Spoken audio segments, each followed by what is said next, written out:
Hey guys, welcome back to the channel. In this today's tutorial, I'll be showing you how we can fix Android overheating and battery problem.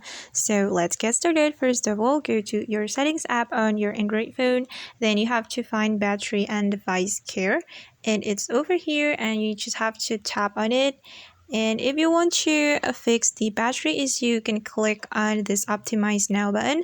But since my phone is in good condition, I can't click on this button. And actually, you can also click on a battery right here. Then you can turn on the power saving mode to save your battery from overheating. You can click on it. Then you can save your battery power. And your screen will look like this if you turn on the power saving mode. Alright guys, and that's how we can fix Android overheating and battery issue. I hope this video will be helpful for you. Thank you so much for watching and see you in the next video.